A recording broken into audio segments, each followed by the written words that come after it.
So yun guys, ang gandang bahay oh. Ito ang balkon niya. So yun guys, sige na. Yan ang balkon niya.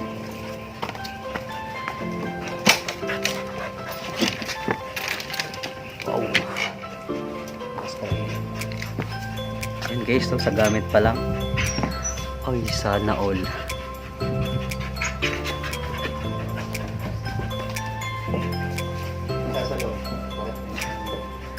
Wala na talagang tao dito, ano? Mag-isa lang siya dito. Siya lang. Gamit guys, oh.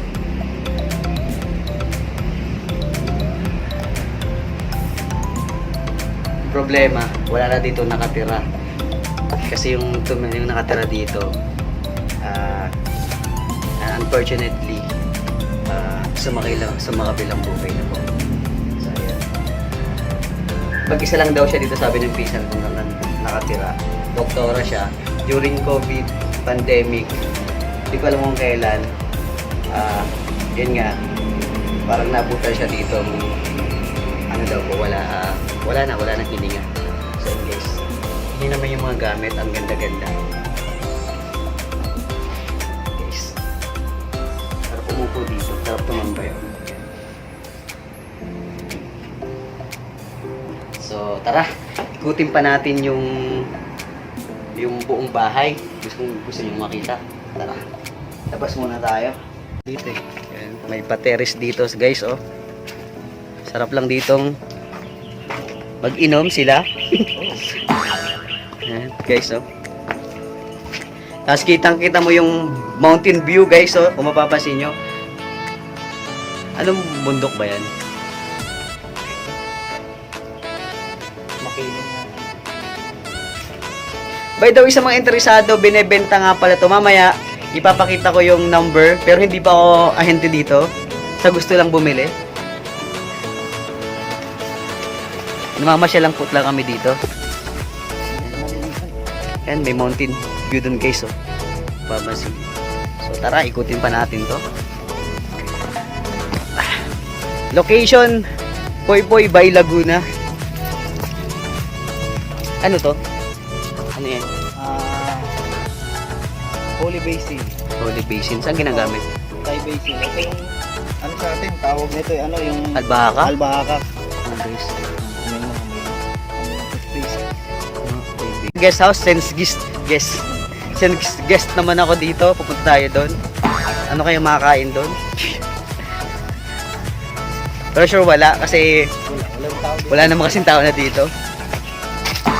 So nandito na tayo sa guest house, and since guest ako, pupunta tayo sa guest house. Kasi nga guest ako, di ba?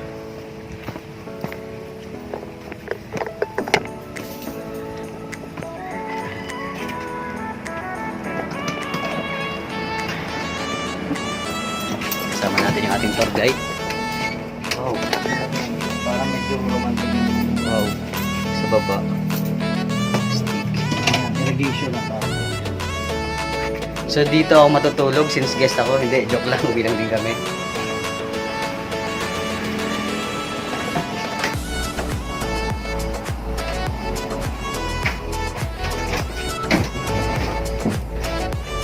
So dito natutulog yung mga... pwede dito ng ano, tatlong pares guys. Na stick.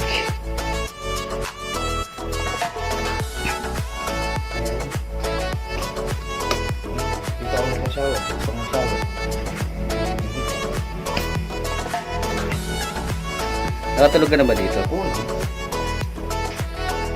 Ano ba kayo sa kabila? Guys, ito yung guest house. Para talaga sa mga guest. Gaya ko guest ako. Ikutin natin tong guest house. Ayan, meron ding rep.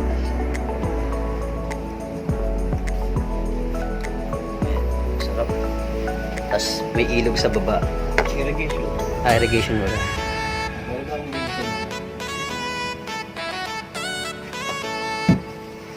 So yan, sarap dito mamahinga. So guys, ito yung office nung may-ari ng bahay. Ayan yung libro dito. Ayan.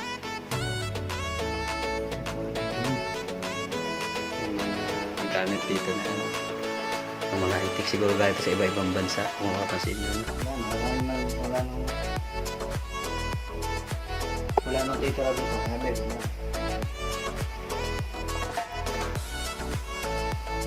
Akyat tayo guys sa pa second floor ng may-ari nito. May second floor pa pala to.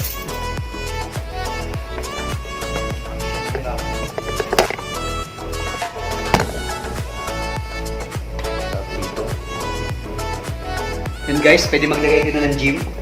Sa mga nag-gym. May pa-gym pala dito. Nasa taas tayo ng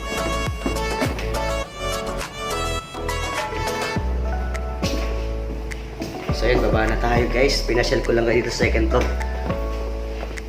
So yun guys, nandito na tayo sa loob. So, itutur ko kayo dito sa bahay.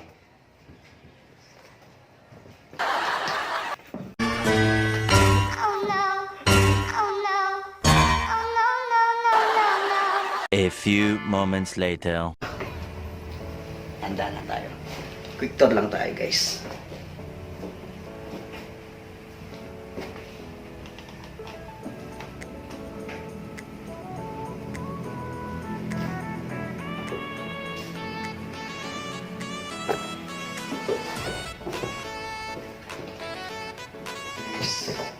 Yung labas.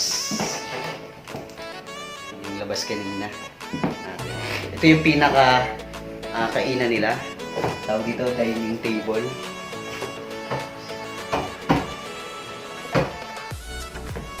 Tapos sa tabi ng dining table, nauso na to ngayon. Dito yung sala nila. Simple lang siya guys. Tapos meron ditong mga frame na siguro galing to sa iba-ibang bansa. Yung mga collection niya na may-ari ng bahay. Yan. Yes, ngayon.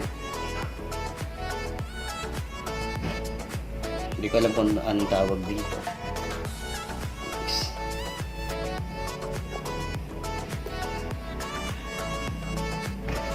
Punta tayo sa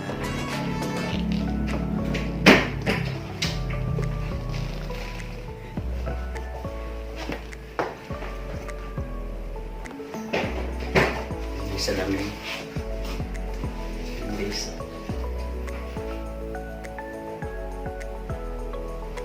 Yung biguan. Sarap sa piling na may gantong bahay, no guys? Ayan, mag-tour tayo dito. So ito matatagpuan to dito sa Bae Laguna. Malapit to sa Bae Laguna.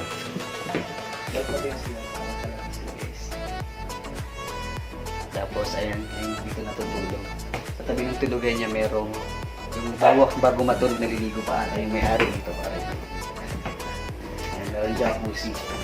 Ayan, kaso walang tubig. Tapos wala naman kasi nakatira dito. Tapos meron pang mga antik na gamit.